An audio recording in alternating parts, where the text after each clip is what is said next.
कासियस तो पहले नजरअंदाज करने वाला था, लेकिन एबी ने बिना कुछ कहे गोली चला दी।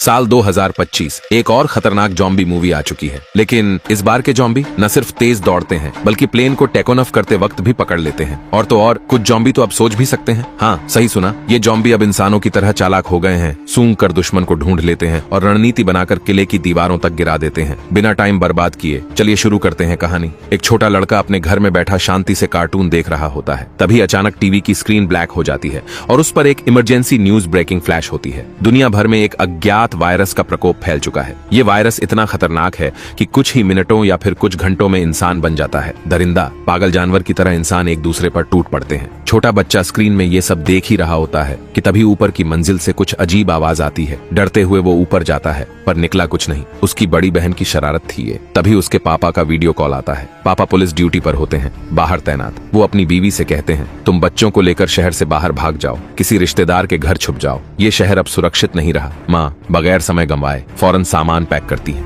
बाहर से चीखें और शोर आ रहे हैं, इसलिए वो दोनों बच्चों को लेकर जैसे तैसे घर से निकलती है। वो कार में बैठी रही होती है कि अचानक एक जॉम्बी सामने आ जाता है। माँ जमीन पर गिर जाती है। छोटी बच्ची एबी डर के मारे गाड़ी के नीचे छिप जाती है और वहीं से वो देखती है उसका छोटा भाई उस जॉम्बी का शिकार हो गया। थर थर कांप रही एबी काफी देर तक हिम्मत नहीं जुटा पाती बाहर निकलने की। जब वो बाहर निकलती है तो सामने होता है उसकी माँ, लेकिन अब वो माँ नहीं, एक खून की प्यासी जॉम्बी बन चुकी है। वो एबी पर झपटती है, लेकिन तभी गोलियों की आवाज गूंजती है। एक अनजान आदमी आता है जो उस वक्त एबी के लिए फरिश्ता साबित होता है। वो एबी को बचा लेता है और फिर उससे कहता है, कानों पर हाथ रखो, अब मुझे तुम्हारे भाई को आजाद करना होगा। कट्टू 10 साल बाद एक नई दुनिया, जहां इंसानों की सभ्यता अब बस एक गुजरी हुई कहानी है। कभी जो शहर जगमगाते थे अब वही शहर बन चुके हैं, उजड़े खंडहर। वो छोटी बच्ची एबी अब बड़ी हो चुकी है। जंगल के योद्धा कासियस की ट्रेनिंग में वो बन गई है एक जंगल की शेरनी। इन बीते सालों में उन्होंने हर दिन जिंदा रहने की लड़ाई लड़ी है, लेकिन एबी के दिल में अब भी एक ख्वाहिश बाकी है। वो चाहती है इंसानों के बीच रहना, एक ऐसा कैंप जहां लोग हों, बातें हों और उम्मीद हो। पर कासियस, उसका सपना है इंसानों से दूर एक निर्जन टापू पर बसना, जहां न कोई खतरा हो न ही कोई धोखा। रात गहराती है, अचानक अलार्म बेल की टन सुनाई देती है। कासियस तुरंत बाहर निकलता है, बंदूक लिए हुए। काले अंधेरे में से एक जॉम्बी उन पर झपटता है, लेकिन वो जिंदा है अब तक, क्योंकि उसके पास निशानेबाजी में गजब का हुनर है। चंद सेकंड्स में जॉम्बी ढेर। पर यही बात उन्हें अंदर से झकझोर देती है, क्योंकि जहां एक जॉम्बी होता है वहीं 100 और भी छुपे होते हैं। अभी सुबह नहीं हुई थी, पर दोनों अपना सामान समेटते हैं और स्थान बदलने निकल पड़ते हैं। तभी घोड़े की आवाज कुछ अलग सी आती है। कासियस चौकन्ना हो जाता है। दूर से दिखाई देती है एक जीप, जिसे जॉम्बियों ने घेर रखा है। कासियस तो पहले नजरअंदाज करने वाला था, लेकिन एबी ने बिना कुछ कहे गोली चला दी। अब उसके पास कोई चारा नहीं, उसे मैदान में उतरना ही पड़ा। दोनों अपनी सवारी पर बैठकर जीप के पास पहुंचते हैं। मरे हुए लोगों से राशन, औजार और कासियस को तो एक जोड़ी जूते भी पसंद आ जाते हैं। पर जैसे ही वो जूते पहनता है, जीप से रेडियो की आवाज आती है। क्या कोई है? जवाब दो। पता चलता है मरे हुए लोगों के और साथी भी हैं। कासियस अब जाना चाहता है, पर तभी पीछे से कई गाड़ियां आकर उन्हें घेर लेती हैं। हर किसी के हाथ में बंदूकें, और उनमें से एक आदमी कासियस के बदले हुए जूते पहचान लेता है। यही है लुटेरे, इन लोगों ने हमारे साथियों को मारा है। स्थिति बहुत तनावपूर्ण हो जाती है। तभी एक गर्भवती औरत गाड़ी से उतरती है। वो हाथ जोड़कर कहती है, इन्हें जाने दो, मुझे नहीं लगता ये खतरा है। लेकिन उस वक्त काली घोड़ी फिर से जोर जोर से हिनहिनाती है और अगले ही पल जंगल की गहराई से कुछ आहटें सुनाई देती हैं। चारों तरफ से जैसे जॉम्बियों का सुनामी उमड़ पड़ा। हर दिशा से, हर कोने से अब बन चुका था मौत का जाल। भागने का वक्त नहीं था। सभी ने हथियार निकाले और मोर्चा संभाल लिया। उसी भीड़ में एक महिला जॉम्बी बस खड़ी रही। शायद उसमें अभी भी थोड़ी सी इंसानियत बची थी,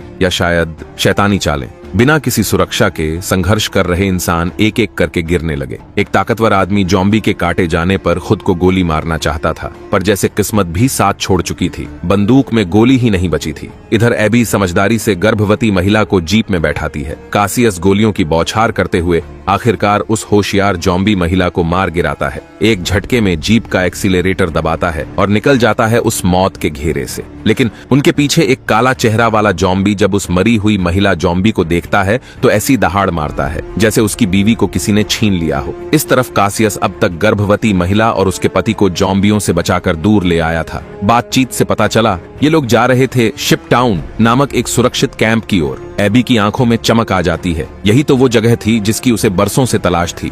एक इंसानों की बस्ती, एक सुरक्षित ठिकाना। कासियस अब उसी दिशा में जीप मोड़ता है, पर किस्मत फिर से अड़चन डालती है। जीप बीच रास्ते में खराब हो जाती है। महिला का पति सामने आता है, नाम है डेविड और पेशे से मैकेनिक, लेकिन उसके पास जरूरी पार्ट्स नहीं है, तो गाड़ी अब कभी नहीं चलने वाली। अब उनके पास कोई और रास्ता नहीं, सिर्फ एक ही रास्ता बचा था, पैदल यात्रा। चारों ने पहाड़ी रास्ते पर सफर शुरू किया और पहुंच गए वहां जहां एबी का बचपन बीता था, उसका जन्म स्थान। ऊंची ऊंची इमारतें अब भी खड़ी थीं, लेकिन हर जगह सिर्फ मौत की खामोशी थी। कासियस ने एक खुली बिल्डिंग देखी, वहीं पर उन्होंने रात बिताने का फैसला किया। चारों तरफ सुरक्षा सुनिश्चित करके उन्होंने आग जलाई और बैठ गए कुछ देर की शांति के लिए। एबी अब भी उस शिप टाउन को लेकर उत्साहित थी, उसकी आंखों में उम्मीद की चमक थी। गर्भवती महिला मेघन बताती है कि उन्होंने पहले ही वहां रेडियो से संपर्क कर लिया है। नाम के अनुसार शिप टाउन कुछ बड़ी बड़ी नावों से मिलकर बना है, जो जमीन से नहीं जुड़ा हुआ, इसीलिए पूरी तरह सुरक्षित है। न सिर्फ शिप टाउन पूरी तरह सुरक्षित था, बल्कि वहां पानी और खाना की भी कोई कमी नहीं थी। ऐसा लग रहा था जैसे धरती पर बचा आखिरी स्वर्ग हो। एबी की आंखों में एक बार फिर उम्मीद की चमक दौड़ गई,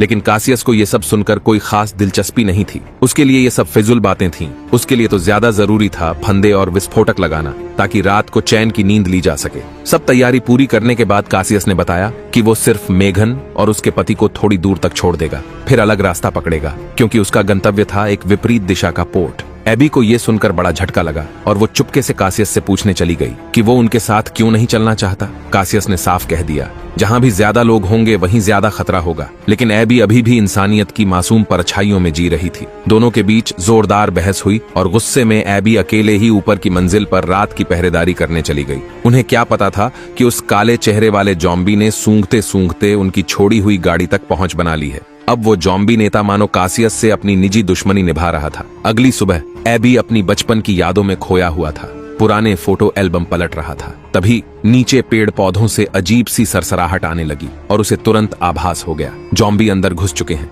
वो सबसे पहले जाकर सबको सावधान करना चाहता था, लेकिन रास्ते में ही एक जॉम्बी उससे भिड़ गया। खुशकिस्मती से उसने समझदारी से पीछा छुड़ा लिया, पर उसका बैलेंस बिगड़ गया और वो गिर पड़ा। उसी वक्त कासियस फिर से देवदूत बनकर सामने आया और एबी की जान बचाई। लेकिन इससे पहले कि वे संभल पाते, वो काले चेहरे वाला जॉम्बी अपने गैंग के साथ वहां आ धमका, पर उसकी चालबाजी काम नहीं आई। कासियस के बिछाए फंदों ने धमाके के साथ उनका स्वागत किया। अब कासियस को यकीन हो गया कि अब उसे और एबी को सीधा निशाना बनाया जा रहा है। तभी एबी को अचानक कुछ याद आया।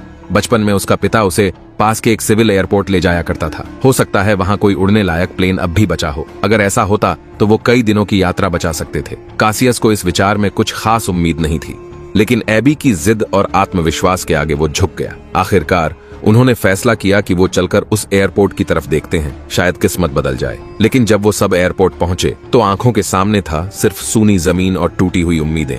दूर दूर तक कोई जहाज नहीं, बस वीरान सा माहौल और उड़ती हुई धूल। लेकिन एबी ने हार नहीं मानी। उसे याद आया कि उसके पापा ने यहाँ एक प्राइवेट हैंगर खरीदा था, जो अब एक मिट्टी का छोटा सा टीला बन चुका था। पुराने तरीके से जब दरवाजा खोला गया तो सबकी आंखें चौंधिया गईं। छोटा लेकिन सही सलामत प्लेन अब भी वहां खड़ा था। एबी के चेहरे पर एक आत्मविश्वासी मुस्कान फैल गई। आखिरकार उसने कासियस के सामने एक राउंड जीत लिया था। लेकिन खुश होने की ज्यादा देर नहीं मिली, क्योंकि मशीन लंबे वक्त से बंद पड़ी थी और मैकेनिक डेविड ने साफ कर दिया कि इसमें थोड़ी मरम्मत जरूरी है। इस बीच कासियस और एबी दूर एक ऊंची इमारत पर पहरेदारी करने चले गए। लेकिन अभी वो बैठे ही थे कि नीचे से उठती लहरों जैसी जॉम्बी भीड़ ने उन्हें चौंका दिया। कासियस भागते हुए नीचे आया और चिल्लाया, अब हमारे पास बस 3 मिनट हैं। उड़ान के लिए सब कुछ तैयार नहीं था, पर अब वक्त नहीं बचा था। एबी ने खुद को शांत किया और अपने बचपन की धुंधली यादों के भरोसे प्लेन स्टार्ट कर दिया। वो वाकई चालू हो गया, पर उसी वक्त जॉम्बी दौड़ते हुए रनवे पर पहुंच चुके थे। उनकी रफ्तार किसी एथलीट से कम नहीं थी। कासियस ने गोलियों से उन्हें रोके रखा और एबी ने आखिरकार नियंत्रण पाकर प्लेन को आसमान की ऊंचाई तक पहुंचा दिया। नीचे खड़ा ब्लैक फेस जॉम्बी किंग बस आकाश को निहारता रहा। उसकी आंखों में गुस्सा और मायूसी दोनों थे। प्लेन के अंदर सभी मुस्कुरा रहे थे, क्योंकि उन्हें लगा कि अब वो सीधे शिप टाउन पहुंच जाएंगे। लेकिन किस्मत को शायद कुछ और मंजूर था। अचानक प्लेन के टेल विंग से धुआं निकलने लगा। फिर अगले ही पल प्लेन जैसे सीधा नीचे गिरने लगा। खुशकिस्मती से ऊंचाई ज्यादा नहीं थी और रास्ते में पेड़ पौधों की टहनियों ने झटका काफी हद तक कम कर दिया। चारों लोग सिर्फ मामूली जख्मी हुए थे, लेकिन प्लेन अब किसी काम का नहीं रहा। अब फिर से पैदल सफर शुरू करना पड़ा। चलते चलते वो लोग एक पुराने उजड़े हुए रेलवे स्टेशन तक पहुंच गए, जहां कुछ देर आराम करने का फैसला किया गया। अब उन्हें पता था कि शिप टाउन और पोर्ट दोनों उस पहाड़ी के दूसरी तरफ हैं और तब तक चारों का कारवां एक साथ आगे बढ़ सकता था। सुबह का पहला उजाला फैलते ही डेविड चुपचाप एक पुरानी ट्रेन की बोगी में जा घुसा। वो अकेला था। उसने अपनी पैंट ऊपर खींची और जो घाव दिखा वो किसी भी इंसान को हिला देने वाला था। डेविड को ये बात पता थी कि अब उसके पास ज्यादा वक्त नहीं बचा। उसने अपनी बंदूक उठाई। इरादा साफ था, खुद को खत्म करने का, लेकिन तभी उसे अपनी प्रेग्नेंट बीवी मेघन का चेहरा याद आ गया। आखिरकार वो बंदूक नीचे रख देता है। अगली सुबह कासियस ने डेविड की चाल में कुछ अजीब सा नोटिस किया। उसने चुपचाप उसकी पैंट ऊपर की और घाव देखकर कासियस का चेहरा सख्त हो गया। वो चाहता था कि वहीं डेविड को मार दे, लेकिन तभी एबी की आवाज आई, जल्दी करो, हमें निकलना है। कासियस ने गहरी सांस ली और फिर उसने डेविड को छोड़ दिया। शाम ढलते ढलते चारों एक पुराने फार्म हाउस के सामने खड़े थे। कासियस ने पहले चुपके से जगह की जांच की, लेकिन तभी एक स्पीकर से आवाज आई, कौन है बाहर? एबी ने हाथ ऊपर किया और शांत लहजे में कहा, हमारे साथ एक प्रेग्नेंट महिला है, हम सिर्फ एक रात की पनाह चाहते हैं। इसके बाद दरवाजा खुला और एक बुजुर्ग इंसान ने सभी को अंदर बुला लिया। वो इतना तैयार था, घर में सोलर पावर, फिल्टर्ड वाटर, यहाँ तक कि गर्म पानी का शॉवर भी। एबी ने महीनों बाद गर्म पानी से नहाने का सुकून महसूस किया। रात के खाने के बाद कासियस ने अपना लैपटॉप चार्ज किया, जिसमें उसकी बीवी की तस्वीरें थीं। एक तस्वीर में वो भी प्रेग्नेंट थी। उस तस्वीर को निहारने के बाद कासियस ने मेघन से कहा, मैंने अपना फैसला बदल लिया है। पहले तुम्हें शिप टाउन तक छोड़ूंगा, फिर एबी को लेकर पोर्ट जाऊंगा। तभी वो बुजुर्ग आदमी वाइन लेकर आता है और सभी लोग हंसते बोलते रिलैक्स होने लगते हैं। लेकिन उसकी बातें जल्द ही एक अजीब मोड़ लेने लगती हैं। वो कहता है, जॉम्बी ही इंसान की अगली अवस्था है। वे नए शिकारी हैं। धरती पर अगला शासन उन्हीं का होगा। सभी लोग सन्न रह जाते हैं। एबी की आंखों में डर था, कासियस के चेहरे पर संदेह, लेकिन डेविड की हालत तो और भी बिगड़ती जा रही थी। वो भागकर बाथरूम गया, जहां उसने देखा उसके शरीर में वायरस पूरी तरह फैल चुका था। और जब डेविड दोबारा हॉल में लौटा तो वो अब वो नहीं रहा था। जब डेविड की आंख खुली तो उसके सामने जो मंजर था वो किसी बुरे सपने से कम नहीं था। वो और उसके साथी उल्टे लटक रहे थे, जैसे किसी कसाई की दुकान में मीट के टुकड़े टांगे जाते हों। सामने वही बुजुर्ग आदमी। अब उसका असली चेहरा सामने आ चुका था। कोई नेकदिल होस्ट नहीं, बल्कि एक पागल बायोलॉजिस्ट। उसने शराब में नशीली दवा मिलाई थी और अब वो अपने मेहमानों को जॉम्बी कंट्रोल मशीन पर टेस्ट करने जा रहा था। उसकी machine low frequency brain wave device जॉम्बियों के दिमाग को कंट्रोल कर सकती थी। और सबसे घिनौनी बात, उसने अपने ही पत्नी को, जो अब जॉम्बी बन चुकी थी, पिंजरे में बंद कर रखा था। वो मशीन ऑन करता है और उसकी बीवी जैसा जॉम्बी कासियस की ओर झपटता है, लेकिन तभी डेविड का म्यूटेशन एक्टिवेट हो जाता है। वायरस की वजह से उसे एक अनोखी ताकत मिल चुकी थी। उसने बंधन तोड़े, कासियस को आजाद किया और पूरा मोड़ ही पलट दिया। बायोलॉजिस्ट सब कुछ बिगड़ता देख फौरन भाग निकला, कहीं गायब हो गया जैसे कभी था ही नहीं। कासियस अब और वक्त बर्बाद नहीं करना चाहता था। उसने बाहर खड़ी एक गाड़ी चुराई, चारों लोग भाग निकले सीधे घने जंगल की ओर। लेकिन वो पागल बायोलॉजिस्ट अभी भी पीछे था। उसने अपनी मशीन से जॉम्बियों की एक पूरी आर्मी भेज दी उनके पीछे। जैसे जैसे गाड़ी आगे बढ़ती, रास्ता ब्लॉक होता गया। अब उनके पास सिर्फ एक रास्ता था, गाड़ी छोड़ो, पैदल भागो। डेविड को पता था उसका समय आ चुका है। उसने अपनी पत्नी को आखिरी बार देखा, थोड़े से शब्दों में अलविदा कहा और फिर खुद को जॉम्बी हॉर्ड के बीच झोंक दिया। उसका बलिदान थोड़ा वक्त जरूर ले आया, लेकिन ज्यादा नहीं। कासियस ने मेघन को अपनी बाहों में उठाया, पीछे लड़ते हुए भागते गए। तभी आखिरकार एक जगह नजर आई, इंसानों का गढ़, एक बंदरगाह जैसा किला, शिप टाउन, ऊंची दीवारें, मशीन गन से लैस गार्ड्स। ये जगह, यही है हमारा ठिकाना, एबी चिल्लाया। गार्ड्स ने शोर सुना और तुरंत जॉम्बियों पर फायरिंग शुरू कर दी। लड़ाई अभी खत्म नहीं हुई थी, क्योंकि जॉम्बी किंग खुद सामने आ गया था। उसका चेहरा काला, आंखों में आग, लेकिन जब उसने देखा कि इंसानों और जॉम्बियों के बीच एक नदी बह रही है, उसने हमला रोक दिया। कुछ ही मिनटों बाद कासियस और बाकी लोग नाव से कैंप के अंदर पहुंच गए, लेकिन तभी मेघन की चीख सुनाई दी, मेरा पानी टूट गया, बच्चा आ रहा है। अच्छी बात यह थी कि उस जगह पर एक पूरा मेडिकल स्टाफ और अस्पताल था। मेघन को तुरंत इलाज के लिए भर्ती कर लिया गया। अगली सुबह कार्शियस और एबी ने पूरे कैंप की बनावट को ठीक से देखा। कई बड़े जहाज एक दूसरे से जुड़कर एक विशाल फ्लोटिंग प्लेटफॉर्म बना रहे थे, जो कि जमीन से बहुत दूर था। कार्शियस को कैंप का लीडर भी मिला। वो उनका स्वागत करता है और कहता है कि अगर वो यहाँ रहना चाहते हैं तो उन्हें कुछ सख्त नियमों का पालन करना होगा। कार्शियस को ये मंजूर नहीं था। वो बिना कुछ कहे मुड़ जाता है। उसे तो अब भी वो सुनसान द्वीप ही ज्यादा प्यारा लगता है, पर एबी की सोच बिल्कुल अलग थी। उसे ये जगह बहुत पसंद आ गई, जहाँ उसके हमउम्र दोस्त हैं, खेलने कूदने को माहौल है। इसी बात पर दोनों में जोरदार बहस हो जाती है। इसी बीच एक डॉक्टर भागता हुआ आता है। मेघन ने एक बेटी को जन्म दिया है, लेकिन ज्यादा खून बह जाने की वजह से शायद अब ज्यादा वक्त तक जिंदा न रह पाए। कार्शियस का दिल बैठ जाता है। वो तुरंत भागता हुआ अस्पताल जाता है। मेघन अब बहुत कमजोर थी। वो अपनी नवजात बेटी को कार्शियस के हवाले करना चाहती थी। उसे उम्मीद थी कि वो इस बच्ची को ऐसे ही बड़ा करेगा जैसे उसने कभी एमी को देखा था। कार्शियस को अपनी दिवंगत पत्नी की याद आ जाती है। आखिरकार वो मेघन की आखिरी ख्वाहिश मान लेता है। अब उसे मालूम था कि उसके कंधों पर एक और जिम्मेदारी आ चुकी है। वहीं दूसरी ओर एबी उस कैंप के एक हैंडसम लड़के के साथ मजे में था। पार्टी, म्यूजिक, अच्छा खाना और बेफिक्री। एबी को ऐसा लगने लगा जैसे दुनिया फिर से ठीक हो गई हो। वो पहली बार इतना खुलकर हंसा, इतना गाया, इतना डांस किया। अब उसका कैंप में ही रहने का फैसला और भी पक्का हो गया। लेकिन इस मस्ती के बाद एक अजीब सा वाकया हुआ। एबी ने देखा कि वो लड़का चुपके से जहाज के नीचे बने एक जहाजी कमरे में जा रहा था। उसने भी पीछा किया और जैसे ही अंदर पहुंचा हक्का बक्का रह गया। वहां चारों ओर तारें और विस्फोटक लगे थे। बीच में एक वायरलेस डिटोनेटर रखा था। लड़का जल्दी से उसे समझाता है, अगर एक दिन ऐसा आ गया कि ये कैंप भी टूटने लगे तो सब लोग छुपे रास्तों से निकल जाएंगे और ये पूरा जहाज उड़ा दिया जाएगा ताकि एक भी जॉम्बी न बचे। एबी को थोड़ी राहत मिली, लेकिन अफसोस वो दिन जल्दी ही आ गया। उस पागल वैज्ञानिक, वही जिसने सबको ड्रग्स देकर बांध लिया था, वो अब काली चेहरे वाला जॉम्बी राजा के साथ मिल गया था। अब उसके पास जॉम्बीज को कंट्रोल करने वाला डिवाइस भी था और इंसानों की आग का तकनीकी सपोर्ट भी। इसलिए अब वो जल रक्षा कवच भी बेकार हो गया था। बहुत बड़ी तादाद में जॉम्बीज ने या तो पानी के नीचे से या फिर जहाजों को पकड़कर बहुत जल्दी कैंप में घुसपैठ कर ली। शरणार्थी और गार्ड्स संभल ही नहीं पाए।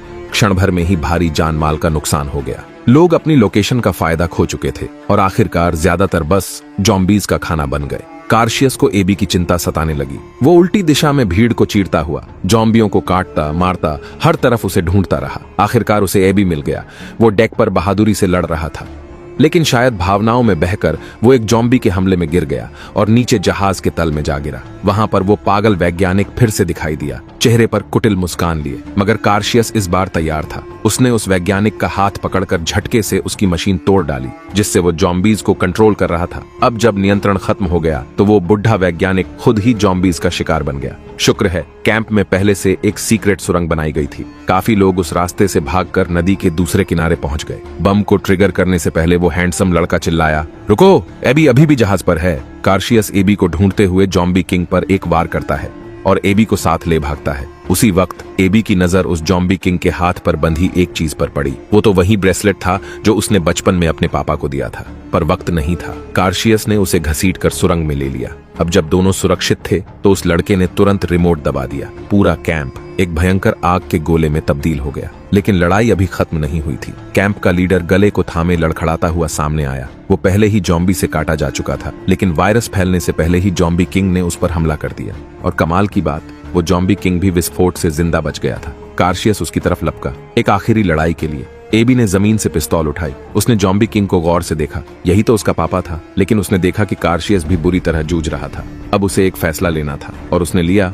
उसने गोली चलाई। जॉम्बी किंग, जो अब सिर्फ एक राक्षस था, वहीं ढेर हो गया। अब कार्शियस, एबी और बचे हुए लोग समंदर के बीच एक अकेले द्वीप को देखते हैं। वहीं पर वे एक नई मानव बस्ती बसाने का फैसला करते हैं। साइलेंट लैंड की यही पूरी कहानी थी। इसमें कोई शक नहीं, जिस महिला जॉम्बी को कार्शियस ने मारा था वही एबी की मां थी। कहानी के सारे मोड़ बस एक इत्तेफाक ही थे।